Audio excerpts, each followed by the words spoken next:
Bienvenidos, benditos hermanos y hermanas en Cristo Jesús, que la bendita gracia de Dios, ese favor inmerecido, esa bendita riqueza que nos trajo Dios por medio de Cristo Jesús en el sacrificio de amor, esté con todos ustedes para poder discernir, para poder entender, sobre todo para poder practicar los mandamientos y podamos estar en paz con Dios. Gracia y paz. Porque la paz es que mediante el oído, mediante esta riqueza, mediante su presencia, nosotros por fe seamos sujetos, íntegros, como hijos obedientes, para que esa reconciliación que nos trajo Cristo Jesús cuando éramos enemigos, la guardemos y tengamos el favor de Dios. Y podamos estar en la vida eterna algún día con Él. Son los deseos de Dios por medio de este su siervo. Yo le he pedido a Dios, antes de cada enseñanza, cada que abro esta bendita palabra, yo oro antes de abrirla para que Dios nos bendiga, que me permita ser un instrumento, un portador de la verdad, sabiendo que debo de venir con una conciencia tranquila como ministro.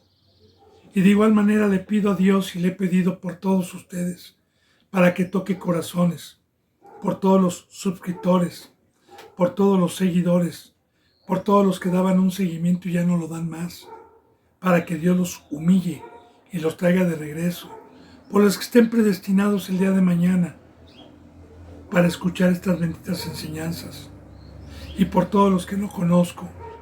Bendito hermano y bendita hermana, continuemos con la enseñanza número 19 del libro del Génesis, capítulo 9, versículo 14. Vuelvo a repetir, Génesis, capítulo 9, versículo 14. Estamos viendo el pacto que Dios estableció una vez que secó el agua, una vez que el arca reposó, una vez que bajó Noé con su esposa, sus 3 hijos y sus 3 nueras.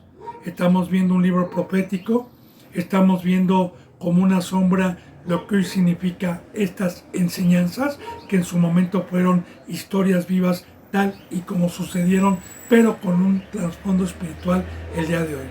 Así que vimos del arco en las nubes. ¿Qué significa el arco? Ayer lo expliqué, bendito hermano y bendita hermana. En las nubes también expliqué este pacto que es celestial, que es de arriba, que nosotros bíblicamente somos nubes, nubes con agua, somos estrellas.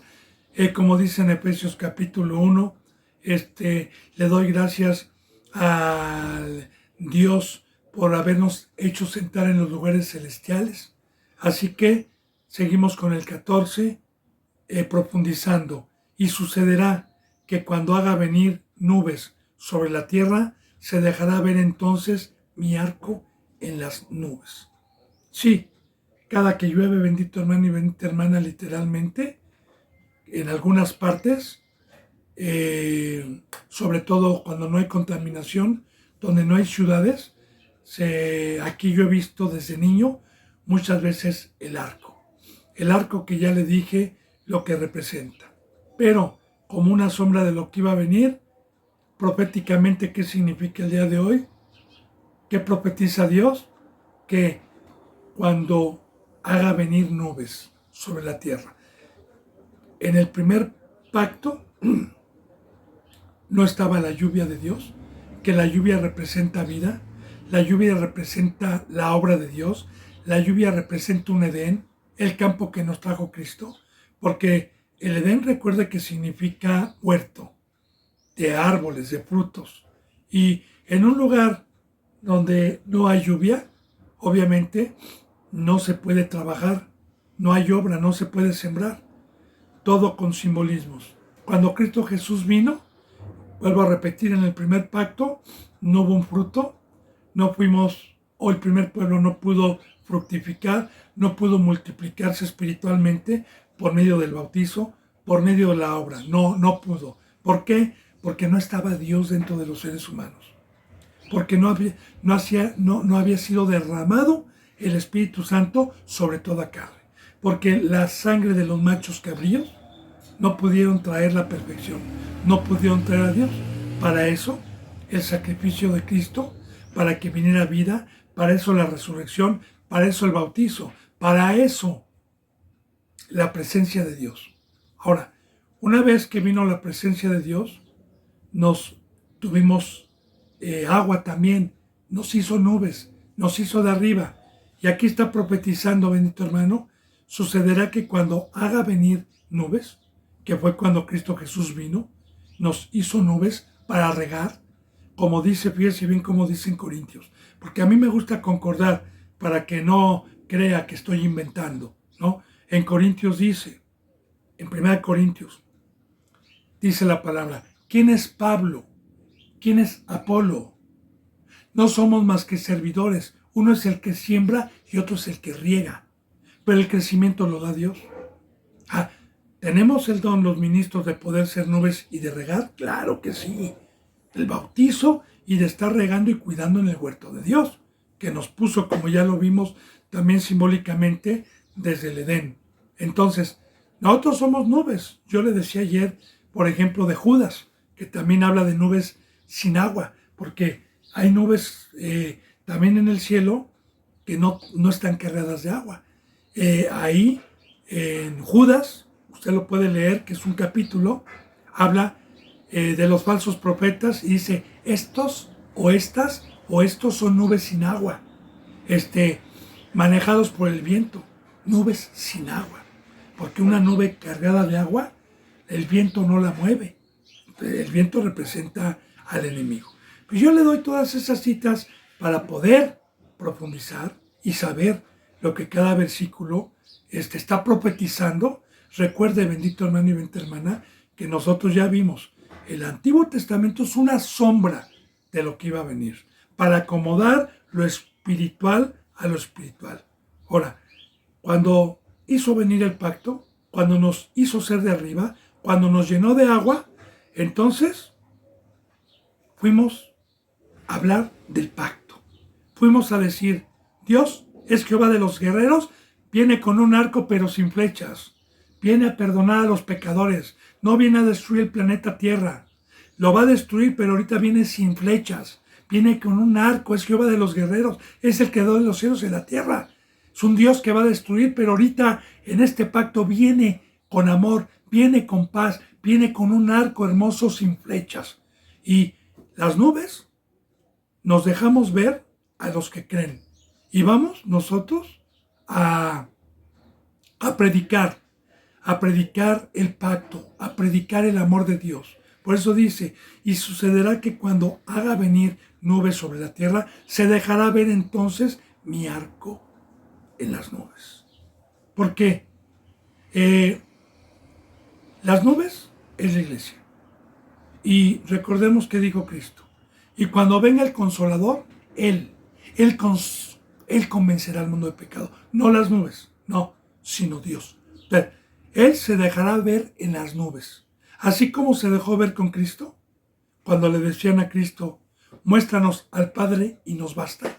Cristo Jesús dijo, tanto tiempo que he estado con ustedes y me dicen, muéstranos al Padre, el que me ha visto a mí, ha visto al Padre. Porque el Padre está en mí. De igual manera, bendito hermano y bendita hermana, la bendita palabra dice en el Nuevo Testamento, en Corintios, que nosotros somos embajadores como si Dios rogase por medio de nosotros. Entonces, aquí está, se dejará ver Dios, su pacto, su señal con las nubes, con su iglesia. ¿Qué señal? El Evangelio. Vino la lluvia, vino este pacto bendito. Dice, y me acordaré del pacto mío que hay entre mí y ustedes y todo ser viviente de toda carne. Y no habrá más diluvio de aguas para destruir la carne. Fíjense bien, y me acordaré. A los que han dado un seguimiento, recordemos que vemos un versículo bíblico en donde dice la bendita palabra de Dios que se acordó Dios de Noé y de su casa. Se acordó y paró la lluvia. Y se acordó. ¿Qué le dije yo? ¿Qué enseñanza había ahí? Cuando dice, y se acordó Dios, que Dios en sus pactos, en sus promesas, es fiel. Él no se le olvida las promesas que Dios nos da.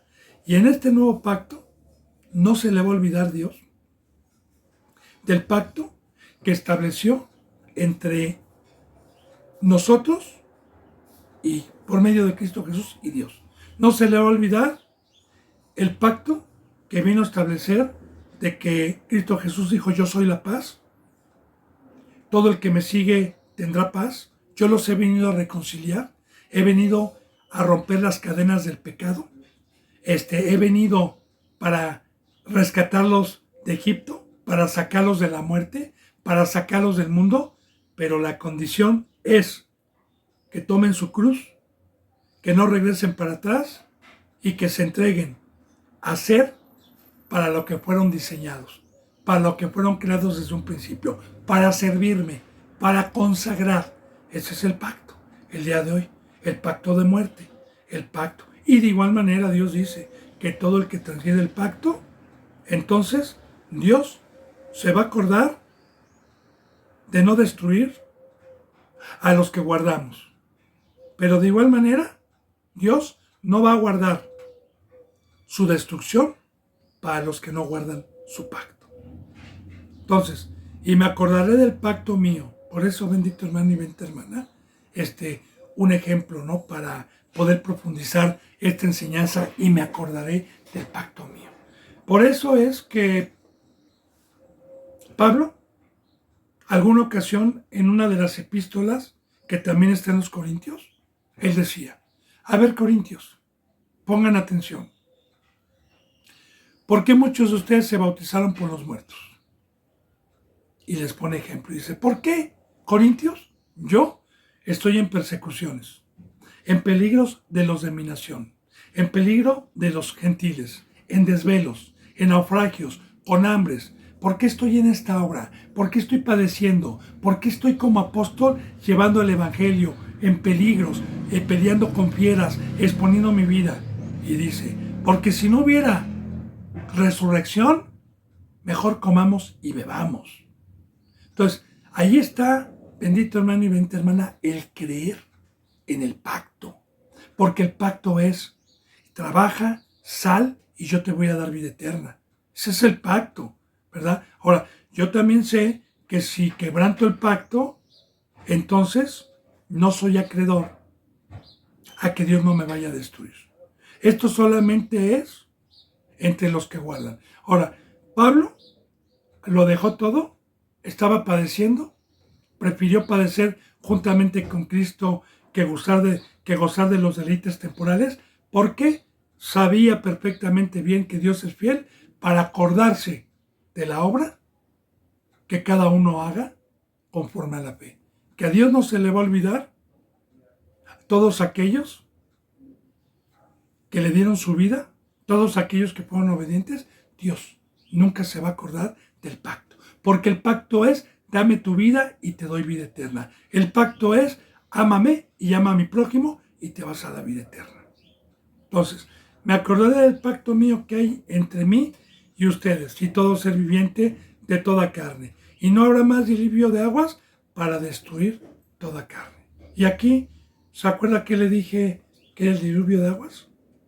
¿Se acuerda, bendito hermano y bendita hermana, que la bendita palabra profetiza, o más bien nos da la enseñanza con parábolas, que el mar, no el físico, porque es hermoso ese mar, no el físico, sino Dios pone de ejemplo al mar para representar al mundo, porque en el mar no hay ley, porque en el mar los vientos levantan ciclones, levantan tifones, levantan tempestad.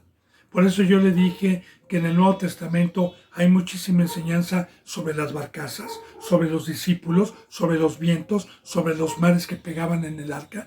Muchísima enseñanza, mucha profundidad. Entonces, yo estaba destruido en el mar. Yo estaba destruido en un diluvio. Ya no físico, sino desde el momento en que entró el pecado al mundo por un hombre y por el pecado la muerte, por cuanto todos los hombres pecaron, entonces nos quita Dios esta ley y nos deja sin ley. Y nos deja en un desorden. Nos deja en una sabiduría engañosa, que no trae paz, que no trae un orden. Y nos deja en el mar. Y nos deja así durante mucho tiempo, en el diluvio. Ahora, subí al arca, y los que subimos al arca, y los que fuimos obedientes, y los que hicimos un discipulado, y los que pudimos tener un crecimiento espiritual dado por Dios, mediante la fe, mediante la credulidad, y llegamos a una estatura del varón perfecto, entonces tenemos la promesa que Dios no me va a regresar para atrás, no me va a regresar a las profundidades del diablo. Bien, eso es, bendito hermano, ese es el pacto. Dice en el 16, estará el arco en las nubes y lo veré y me acordaré del pacto perpetuo entre Dios y todo ser viviente, con toda carne que hay sobre la tierra. Ahora, estará el arco, fíjese bien, en las nubes y yo lo veré. ¿Quiénes son las nubes? La iglesia.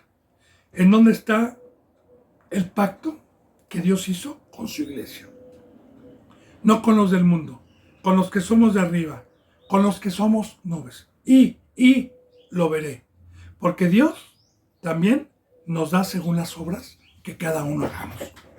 Pero si yo soy una nube que lleve agua, que lleve vida, que esté trabajando en la obra de Dios, entonces Dios lo va a ver.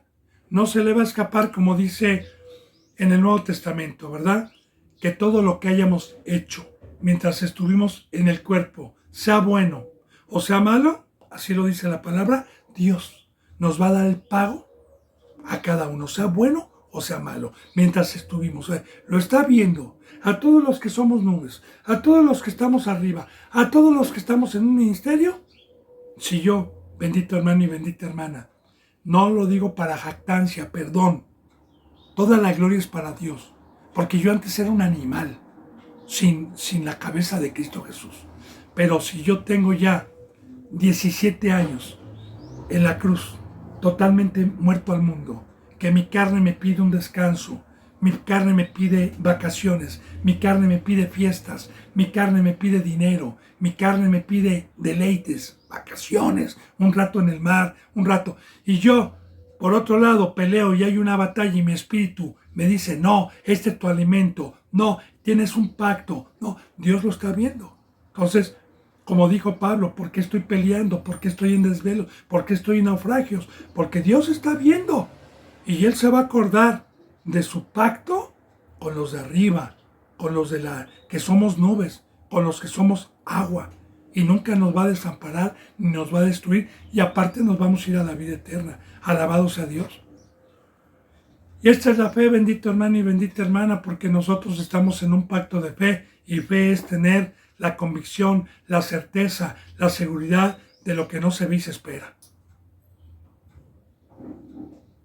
Entonces, estará el arco en las nubes, no abajo, porque el pacto de Dios no está en el mundo, está arriba. El pacto de Dios está en las nubes, porque nosotros somos de arriba. Dice, y lo veré, y me acordaré del pacto perpetuo entre Dios y, fíjese bien, todo ser viviente. Ahora, meditemos, concordemos, hermano, a los que han leído, a los que tienen hambre. En el Nuevo Testamento dice la bendita palabra que los que son de carne están muertos.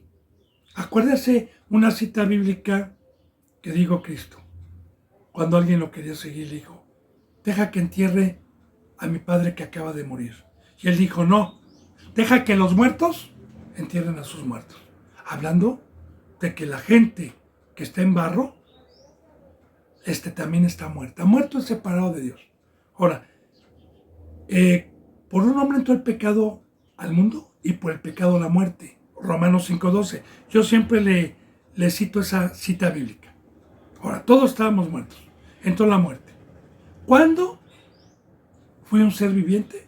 En el momento que por el Evangelio se me llamó como animalito Me limpió Dios y entré al arca. Entonces fui un ser viviente. Y ahí ya depende de uno si es un animalito limpio o un animalito sucio. Y llega un momento en que termina el discipulado y bajamos para la obra de Dios, como lo vamos a ver ahorita. Bueno, entonces dice, estará el arco en las nubes y lo veré, y me acordaré del pacto perpetuo entre Dios y todo ser viviente, con toda carne que hay sobre la tierra. Porque yo sigo siendo de carne, pero no milito en la carne. O sea, eso es muy importante. Yo sigo en este barro, sigo en esta funda, pero no milito, no ando en la carne, no ando en el mundo. Y así dice en el libro de los Hechos. Derramaré mi espíritu sobre toda carne. Dice en el 16, en el 17. Dijo pues Dios a Noé, esta es la señal del pacto que he establecido entre mí y toda carne que está sobre la tierra. Ahora, la señal más adelante que Dios da como Dios de pactos al pueblo en los tiempos de Moisés, su señal fue en el prepucio. La señal fue una marca en la carne llamada la circuncisión. La señal que Dios viene a poner por medio de Cristo Jesús ya no es en la carne, sino es en el corazón. Y el pacto ya lo vimos, es ser de arriba, es tener paz, es que Dios no nos regresa al mar, que no nos vuelve a destruir nuevamente con la mesa del diablo. Este es el pacto que ha establecido Dios por medio de Cristo a los que hemos creído. Bien, 18. Y los hijos de Noé que salieron del arca fueron Sem, Cam y Jafet.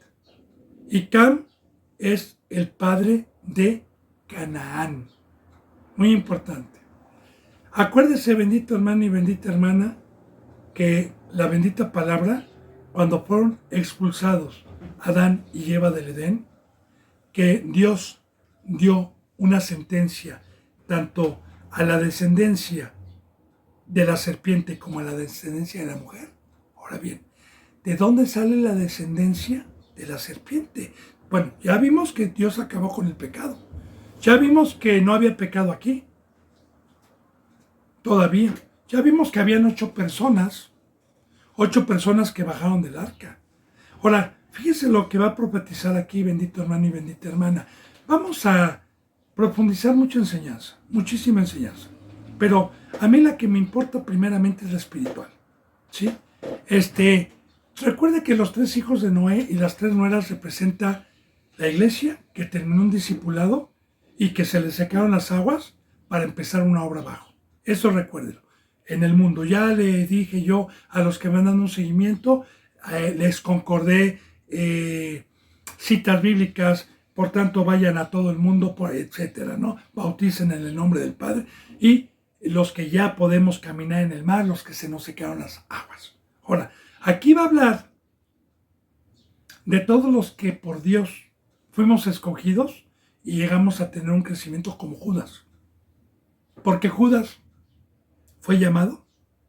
Judas tuvo el privilegio de estar en la mesa de Cristo, sí. Pero ¿qué pasó? Ahí venía ya profetizado también la simiente del diablo. Ahí venía en el arca con Judas el animal sucio, contaminado. Ahora, claro que la palabra de Dios se tiene que cumplir, porque cuando Dios terminó el diluvio, cuando terminó todos los seres humanos, entonces la profecía que dijo Dios, que iban a haber 2 pueblos, uno del diablo y otro de la mujer, siempre va a haber alguien dentro del pacto que lo transgreda y se vuelva malo, porque es lo que vamos a profundidad. En este caso, el segundo hijo, el segundo hijo de Noé, es el que el que transgrede la ley, es el que rompe el pacto, es el de la simiente y el pueblo del diablo. ¿Por qué, bendito hermano y bendita hermana, Canaán? Voy a hacer un resumen para poder profundizar la palabra. Canaán. En la antigüedad, antes de que el pueblo de Egipto fuese sacado al desierto, y aún estando en el desierto, la tierra prometida por la cual Dios los sacó de Egipto y les dio una promesa, una tierra prometida. La tierra prometida se llamaba, antes de conocerla como Israel, se llamaba Canaán. Canaán, así se llamaba. Usted hoy lo que geográficamente conoce como la nación de Israel y todos sus estados que tiene Israel, la capital Jerusalén, antes, en la antigüedad, no era Israel, era la tierra de Canaán. Y en esa tierra habitaban culturas y ejércitos feroces, animales que destruían: los filisteos, amorreos, jebeseos, hititas. De ahí se dividían en los filisteos varios grupos carniceros, guerreros, sádicos. Y nadie podía acercarse a esa tierra porque eran guerreros diestros. ¿De dónde salió toda esa descendencia? Lo vamos a ver, porque vienen las genealogías. Se lo voy adelantando un poquito. Salieron de Cam. Y vamos a ver cómo principia también el pecado, porque vamos a profundizar el pecado de Cam. El primer pecado lo hace aquí, lo vamos a ver más adelantito. El primer pecado, y lo vamos a profundizar también para poder nosotros analizar como una sombra, porque muchos de los representantes que llegaron a una estatura cambiaron la gloria de Dios. Bueno, ahora, aquí ya hace, ¿verdad?, referencia. Cam es el padre de Canaán. Estos tres son los hijos de Noé, y en el versículo 18 nos hizo hincapié Dios de Cam, no de Sem ni de Jafet, sino de Cam.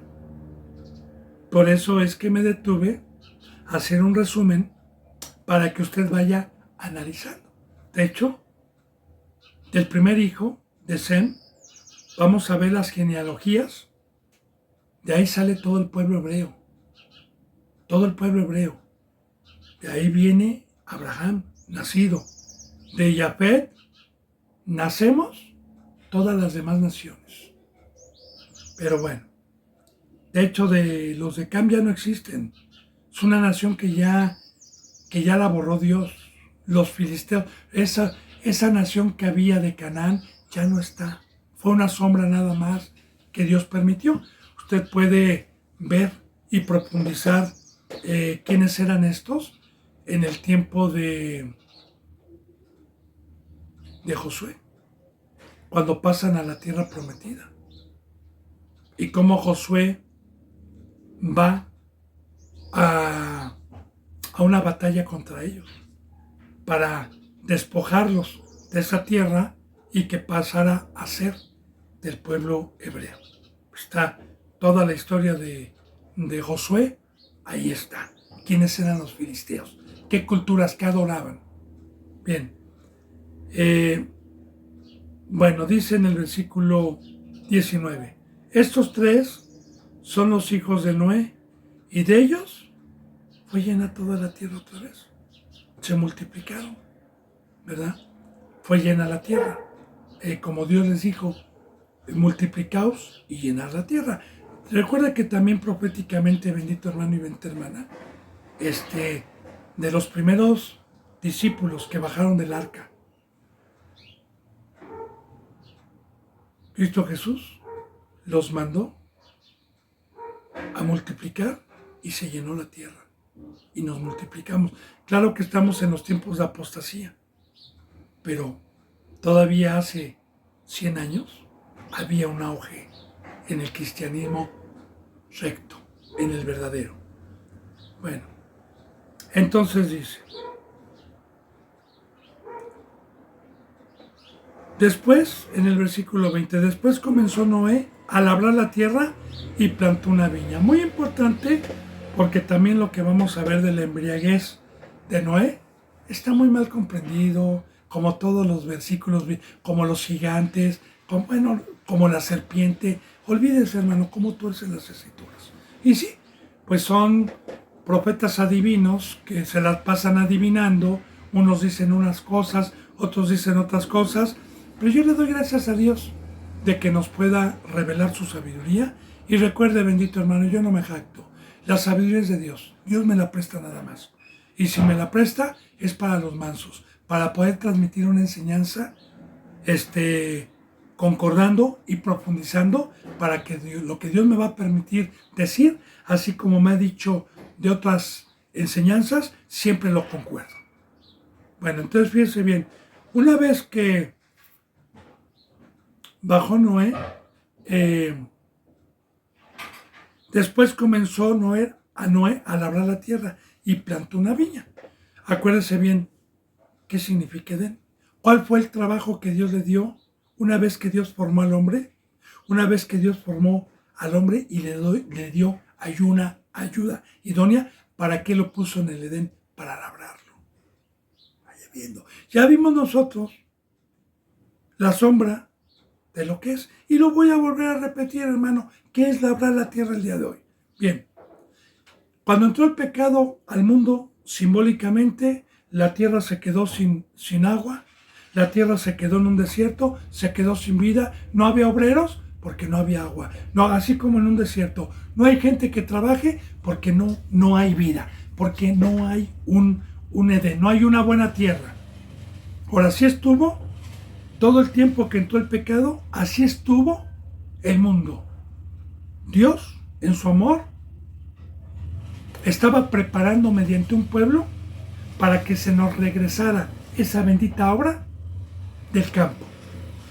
Viene Cristo Jesús, nos termina de discipular, se nos secan las aguas y me da el privilegio de labrar la tierra. ¿Qué es labrar la tierra? El ir con semillas, la parábola del sembrador.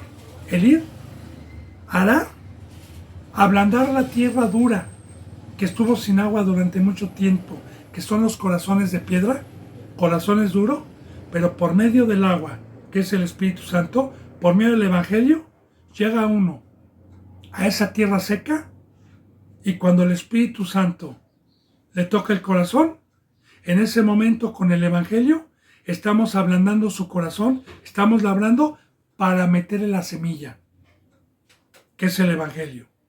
Y una vez que le metimos la semilla y se bautizó, entonces nos dedicamos a regar, a cuidar, para que dé una uva. Porque aquí vamos a hablar de la viña también. Muy importante la palabra viña.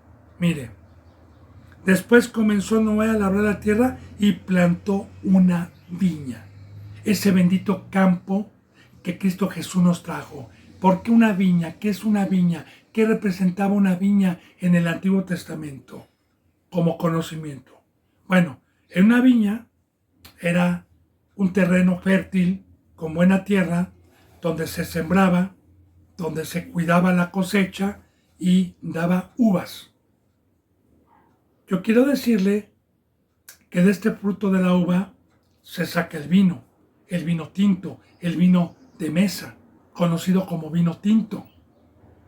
Y en el Antiguo Testamento tenía muchísima enseñanza las viñas en el tiempo de los reyes, las viñas en todo el tiempo de la antigüedad, que el pueblo judío y el pueblo hebreo tenía viñas, y aquí empezamos la primera vez, ya como una sombra de lo que iba a venir, porque una vez que sembraban, una vez que trabajaban, una vez que el fruto estaba maduro, entonces lo arrancaban, lo cortaban, ya la uva madura, y ahí mismo tenían una herramienta llamada lagar, que era una especie, para que me pueda entender, como de tina, de madera, ¿verdad? Donde echaban todas las uvas maduras y en esa tina de madera había por una esquina un conducto donde al moler la uva el jugo salía en un recipiente y en ese lagar los hombres que trabajaban para hacer el vino, una vez que habían, no sé, 100 kilos de uva quizás ahí metidos, entonces se subían con los pies y empezaban a apachurrar con su peso las uvas, a molerlas con los pies, con las plantas de los pies, para que todo tiene simbolismo, porque los pies son los que llevamos el Evangelio, ¿verdad? Para que entonces saliera el jugo de la uva y una vez que el jugo de la uva estaba en un recipiente, entonces lo almacenaban y llevaban un proceso para añejarlo y para que se convirtiera en vino, que hasta el día de hoy lo siguen haciendo así en barricas, ¿verdad? El proceso de un buen vino tinto. Ahora, ¿por qué no tequila? ¿Por qué no otro producto? ¿Por qué no la cerveza? ¿Por qué tenía que ser uva y vino tinto? ¿Sí? El vino tinto es lo que mejor simboliza la sangre, porque es roja.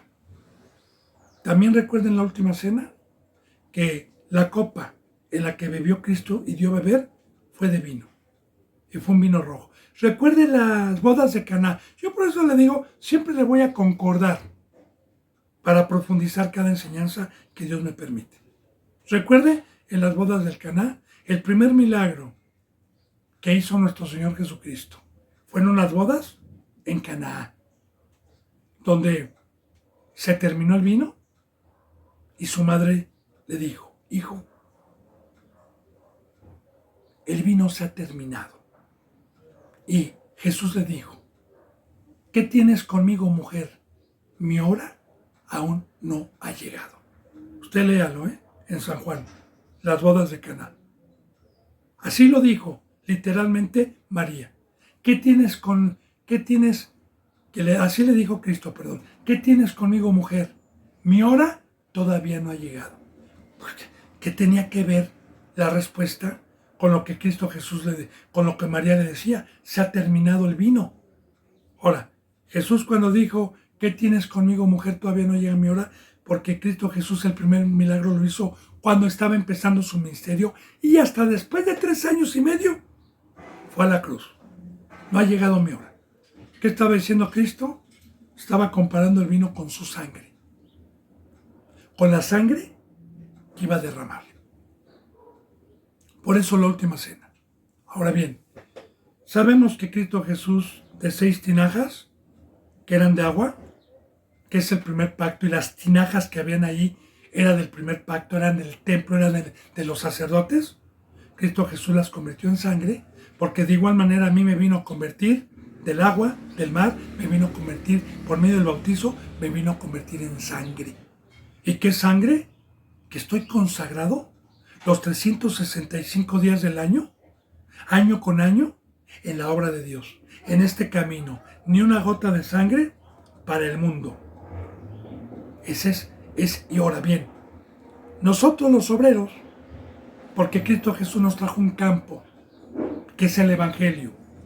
¿Qué es? Los que nos hemos bajado del arca, los que hemos tenido, primeramente Cristo vino a plantar este campo, porque esta profecía de que Noé bajó y plantó una viña y un campo, primeramente lo hizo Cristo Jesús.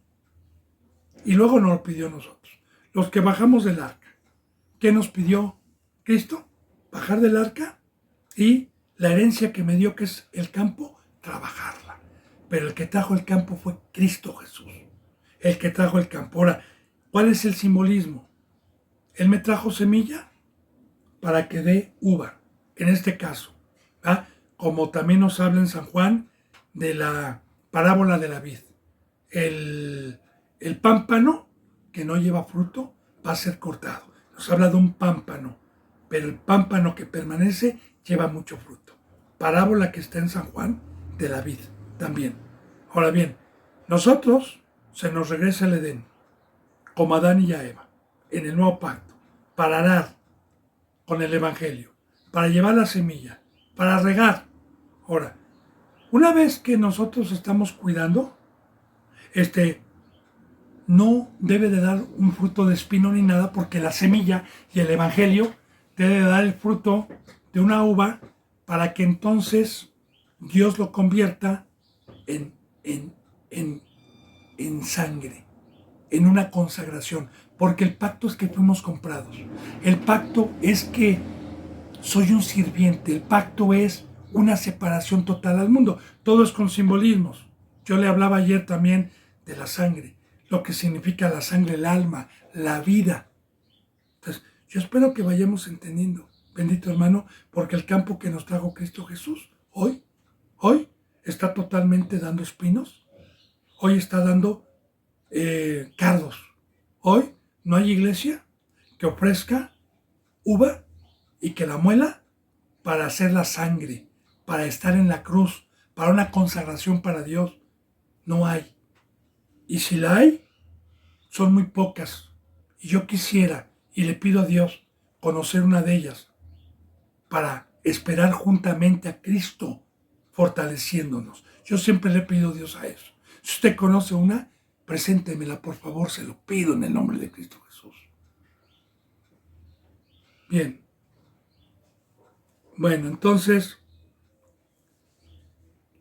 Noé comenzó a labrar la tierra, primeramente lo hizo Cristo, porque Cristo Jesús empezó con el Evangelio, empezó a labrar corazones duros, ¿verdad? Y plantó una viña. Ahí está, el campo. Y de hecho hay más concordancias. Usted debe de haber ya leído el libro de los reyes de Nabot, de Acab, ese rey que se casó con, bueno, que se unió con Jezabel y que querían quitarle la viña a uno de sus hermanos, que el rey quería su viña a fuerza y que este hombre le dijo: líbreme Dios de darte la herencia de mis padres. Que todo tiene revelación, todo tiene simbolismo, porque de igual manera este bendito campo, esta bendita viña que Cristo Jesús me trajo y que Él plantó, me la han querido cambiar. El Satanás me ha querido negociar, me ha querido quitar esta viña, este trabajo, esta bendita obra que me ha dado. Si la viña representa la obra de Dios, representa lavar pies, representa llevar el Evangelio, representa una consagración total en esta obra. Bueno, entonces fíjense bien. Después comenzó Noé a labrar la tierra y plantó una viña y bebió del vino. ¿Qué hizo Cristo Jesús en la cena? A los que estaban sentados a su mesa. Y los que estaban sentados en su mesa, mucho ojo, mucho oído. Fueron nada más ni nada menos los que habían dejado padre, madre, barcas, redes, mesas de impuestos. Los que habían dejado toda su vida por seguir a Cristo. 3 años y medio en el arca. Y una vez que Cristo Jesús, antes que fuera a la cruz, la Santa Cena, recuerde que tomó su copa y dijo: esta es mi sangre del pacto, que será derramada por muchos. Y luego la pasó a los que estaban en la mesa para que la bebieran. Ahora, ¿qué es beber? ¿Qué es la bebida? ¿Qué es beber del fruto de la vid? ¿Qué es beber? Estar crucificado en la cruz. El que mi vida haya sido transformada para derramarla en la cruz. Eso es el beber. Cristo Jesús bebió cuando fue a la cruz. Ahora fíjese bien. Y bebió del vino y se embriagó.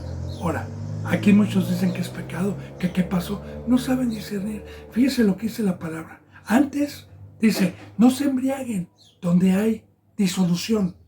Antes ser llenos del Espíritu Santo. Embriagaos del Espíritu Santo. No se embriaguen con el vino, porque hay 2 vinos, hay 2 copas. O sea, la copa del diablo representa la obra del mundo. representa estar abajo en la cruz, representa estar en una obra que me da dinero. Y esa obra me quita los sentidos, esa obra me embriaga, me quita la inteligencia. Como el vino, si yo me tomo una botella de tequila me embrutezco. Pierdo los sentidos, el olfato, el tacto, la vista, el oído. Entonces, hay dos copas.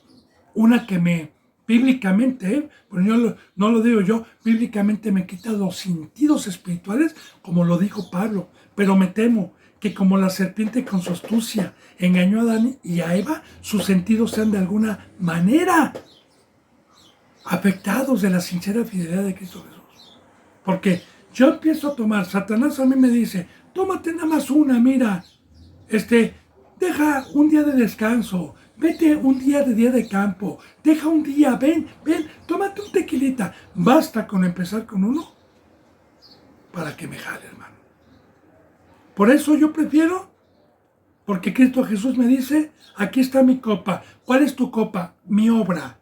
Encárgate de mis negocios, concéntrate en esto y muere al mundo. Es embriagar con simbolismos. Ahora, ¿pasó físicamente? Sí, físicamente pasó así, pero con una enseñanza espiritual. Todo lo que Dios permitió en su momento tiene una enseñanza y un trasfondo espiritual. Ahora, ¿yo he bebido del vino? ¿Estoy embriagado? Sí, hermano. Gracias a Dios estoy embriagado del Espíritu Santo donde no hay solución. Porque todos los días que me levanto a consagrar mi vida, desde que Dios amanece hasta que anochece, unidos en un cuerpo, en una obra, para la edificación mutua, en ese momento estoy bebiendo y estoy embriagado del Espíritu Santo, donde no hay disolución.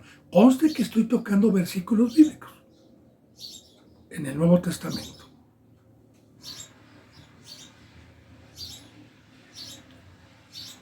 Dice, bebió del vino y se embriagó y estaba descubierto en medio de su tienda. Descubierto, sin ropa. Fíjense en lo que vamos a aprender de afuera. Ahora, ¿qué significa también esto? Bendito hermano y bendita hermana. La vestimenta que nosotros tenemos es por dentro. La que tenían los fariseos era por fuera. Buscaban estar impecables como hoy. Los apóstoles, los grandes pastores van con traje, van con saco, van impecables. Van con ropa de lujo. Y eso sí, vamos a una congregación donde usted vea a un pastor con una camisetita, que no lo vea con sacos de marca. ¿Y qué dice? Este no es de Dios, vaya usted a saber, no viene ni de traje, no viene ni de corbata, zagarrastroso. Entonces, recuerde, tu hermana, en el Nuevo Testamento la vestimenta es por dentro, no por fuera. Pero muchos juzgan a las apariencias. Pero vamos a ver quién ve esa desnudez. Los que tienen ojos de carne, los que pecan. Esto quiere decir que Cam, ahorita lo vamos a ver, ya estaba predestinado como una enseñanza para el pecado. Y vamos a ver, entonces fíjense bien. Cam, aquí está Cam, el padre de Canaán, que todavía no era padre de Canaán, porque todavía no, bueno, ya habían nacido hijos. ¿Va? El padre de Canaán vio la desnudez de su padre. Y así, yo le voy a decir también, es un pecado grave, porque a Cristo Jesús cuando le decían, ¿demonio tienes? ¿Tú quién eres? ¿No te reconocemos como sacerdote? Ellos estaban entonces diciéndole a Cristo que estaba sin Dios, que estaba desnudo, también por cómo vestía Cristo Jesús, ¿verdad? Entonces, otra vez vuelvo a repetir, estos juzgan a la vista carnal, juzgan las apariencias. Así lo dice en el Nuevo Testamento, juzgan las apariencias. Pero los que no pudieron ver al Hijo de Dios ni reconocerlo, ¿por qué fue? Porque tenían pecado.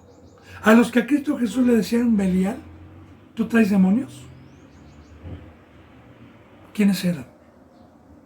Los que lo señalaban, los que lo perseguían. Eran los pecadores. Bueno, entonces, Cam, padre, vio la desnudez cuando estaba embriagado. Ya le dije lo que es embriagado, ¿eh? Ya le dije lo que es la vid. Recuerde, bendito hermano y bendita hermana, quiero una enseñanza en especial para profundizarle lo que Dios me está permitiendo hasta que usted quede satisfecho. Recuerde, ¿eh? Ahí están los contactos. Sería un privilegio y un placer a los que tienen hambre. Pero si usted tiene el Espíritu Santo y ha leído, sabe que lo que Dios me está permitiendo es veraz. Es para una enseñanza de la cruz, de un pacto que tenemos que hacer y de los pecadores. ¿Cuál es el pecado? ¿Cuál es el fruto? ¿Y cómo son ciegos que no se dan cuenta? Bueno, entonces dice, y lo dijo a sus dos hermanos que estaban fuera, ¿verdad? Porque los fariseos y todos los pecadores quieren tratarnos de convencer de que esta no es la verdad, de que nos bajemos de la cruz. Van y tratan de decir, no, ahí está desnudo. Ese no es el Cristo de la Biblia. El Cristo de la Biblia no habla de la cruz, nos ama, etc. Entonces fue y lo dijo a sus hermanos que estaban afuera. Entonces Sem y Jafet tomaron la ropa y la pusieron sobre sus propios hombros y andando hacia atrás cubrieron la desnudez de afuera de su padre, teniendo vueltos sus rostros, así no vieron la desnudez de su padre. Ahora bien, ¿qué es no ver la desnudez? Bueno, yo sé que Cristo Jesús estaba vestido por dentro, pero de igual manera, ¿qué representa que estos vayan a vestir una desnudez? También tiene enseñanza. Bendito hermano y bendita hermana. Los dos hijos que respetaron a su padre, al que plantó la viña, que lo respetaron y no vieron su desnudez porque no pecaban, sino que a espaldas fueron, representa a todos aquellos que reconocen a Cristo Jesús como Hijo de Dios, como el que trajo el Espíritu Santo y como el único nombre dado a los hombres bajo el cielo por el cual podemos ser salvos. Pero de igual manera, los que creemos, los que no vemos su desnudez, los que creímos, se nos ha dado la obra para ir a vestir a los que vienen desnudos, a los que vienen con pecados, porque también Cristo Jesús representa el cuerpo, representa sus ovejitas, todo aquel que se le lleva el evangelio y que entra por la puerta de redil y cree, pasa a ser propiedad de Cristo, pasa a ser cuerpo de Cristo, pasa a ser un miembro. ¿Y qué es lo que nosotros tenemos que hacer como Sem y Jafet? Que no vieron la desnudez, es entonces vestirlos, que es un trabajo también, es una obra, porque las ovejitas que van entrando, el vestirlos es que alcancen la estatura del varón perfecto, que alcancen la túnica, que alcancen el manto, que alcancen la vestimenta color púrpura. Eso ya es del cuerpo de Cristo Jesús. Y eso representa ir hacia atrás, reconocer que Cristo no está desnudo y también reconocer que un verdadero siervo de Dios. Porque yo le digo, a mí muchas veces me han dicho que quién me puso, que yo ni siquiera soy hijo de Dios, que yo invento, y esa es la desnudez. No saben que yo estoy vestido por dentro, no saben que yo traigo el Espíritu Santo, hermano. Bueno, claro, no me jacto, se lo estoy diciendo como enseñanza para poder profundizar. Perdón, le pido que ponga ejemplos. Yo toda la gloria se la doy a Dios, hermano, pero es para profundizar. Bien, entonces fíjese bien. Entonces Sem y Jafet tomaron la ropa. Ahí ya le expliqué. Porque nosotros también tenemos semilla, tenemos el don dado por Dios de tener vestimentas, que es el bautizo, y de empezar a vestir mediante el discipulado. Y la pusieron sobre sus propios hombros. Un trabajo, una obra, y andando hacia atrás, que ya le dije, cubrieron la desnudez de su padre, teniendo vueltos sus rostros. Y así no vieron la desnudez de su padre. Aquí que ya vemos que Cam, simbólicamente, con parábolas, al que tiene oídos, escuche, era ya pecador. Y despertó Noé. Esto es cuando resucita Cristo Jesús también, de su embriaguez. Porque Cristo Jesús estuvo 3 días, 3 noches, y luego fue resucitado. Y supo lo que le había hecho su hijo más joven. Y primeramente empezando con el primer pueblo. Que a Cristo Jesús también lo desnudaron, que le quitaron su ropa, que se burlaban de él. Pero ya le dije principalmente la enseñanza que hay. Supo. Ahora, aquí está, bendito hermano y bendita hermana, el pueblo que Dios profetizó a la serpiente. Y dijo, maldito sea Canaán. Siervo de siervos será a sus hermanos. Muy profunda esta enseñanza. Me voy a detener tantito para poderle enseñar bien lo que dice aquí. Primero, cuando Cristo Jesús resucitó y vio a los incrédulos que no creyeron en él y que lo traspasaron, entonces a los que no creen, a los que bajamos del arca, a los que tuvimos el privilegio de un discipulado, porque aquí está hablando de Judas, está hablando de todos los que tuvieron un crecimiento y luego, por el pecado, ya no conocieron la presencia, la vestimenta del sacerdocio que Dios nos dio. ¿Cuál es la maldición? Maldito sea Canaán. Ahora, estamos hablando que Noé representa a Cristo y que Cristo Jesús tiene toda autoridad delegada por su Padre. Él tiene la autoridad para maldecir o para bendecir. Ahora, 2 señores, uno del mal, otro del bien. En el momento en que mi Señor me entregase al diablo, paso a ser maldito, paso a ser del pueblo del diablo, paso a ser del mal. Porque cuando Cristo Jesús entrega a alguien a Satanás, recuerde que nosotros bíblicamente somos instrumentos únicamente, sea del mal o sea del bien. Eso no se le olvide, bendito hermano y bendita hermana. El fruto que nosotros tenemos o es del diablo o es de Dios. Nosotros somos instrumentos únicamente, nada más. Entonces, al decir maldito es que en ese momento Dios lo quita del campo, lo quita del Edén, le quita la cabeza, le quita el Espíritu Santo y lo entrega al enemigo para que sea un instrumento. Y fíjese bien lo que dice, porque vamos a aprender mucho. Maldito sea Canaán, el pecado paga un salario y es la muerte, como dice en Hebreos capítulo 6.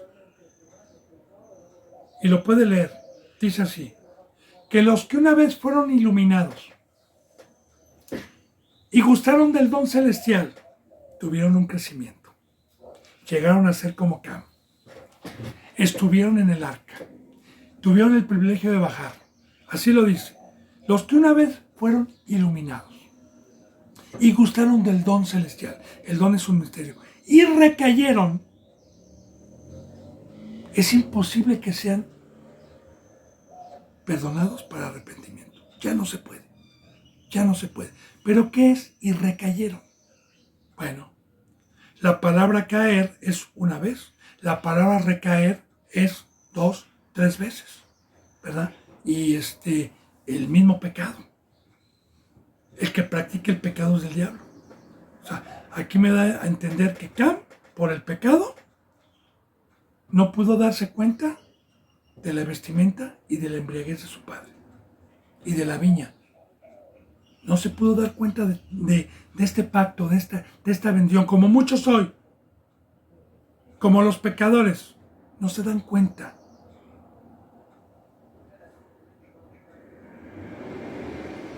Ahora, siervo de siervos serás a sus hermanos. Esto es muy importante. Siervos de siervos serás a tus hermanos. ¿Qué es esto, bendito hermano y bendita hermana? Mire, para el discipulado, para que Dios me vaya dando una forma, necesito yo alguien malo utilizado por Satanás para que me pruebe, a ver si soy fiel. Necesito una herramienta del mal para que cuando me dé Dios un mandamiento, venga alguien y me permita Dios la prueba, como la serpiente en el Edén, cuando Dios le dio los mandamientos a Adán y a Eva. Entonces Dios utilizó al maldito, al mal, para probar la fidelidad. En su momento con Satanás y una serpiente.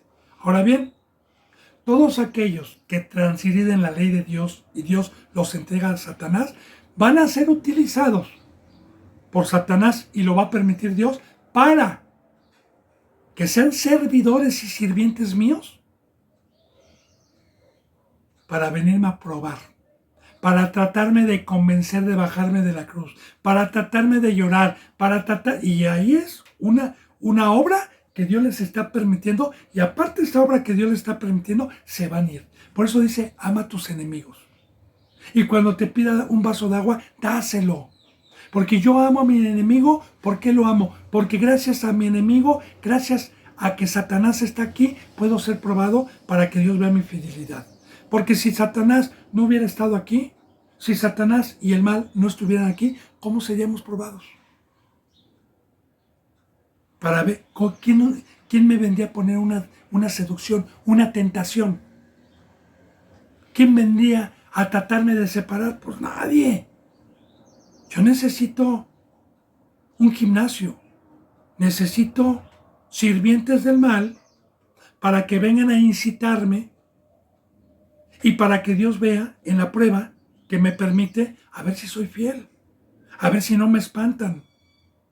Entonces, cuando dice él, Can va a ser sirviente de sus hermanos, así como Esaú, el que cambió la primogenitura, fue también sirviente de Jacob, que lo quiso matar y lo quiso tentar y seducir con riquezas.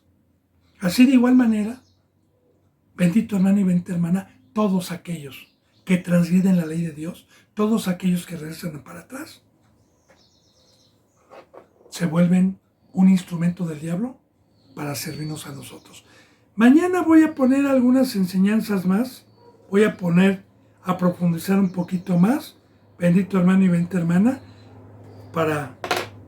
ya lo expliqué casi la mitad. Siervo de siervos será sus hermanos. Pero de todas maneras, mañana, si Dios me lo permite, lo profundizaremos un poquito más. Así que la gracia y la paz se queden con ustedes. Yo les mando un abrazo y el beso lo damos con los santos. Hasta mañana, si Dios quiere. Gracias.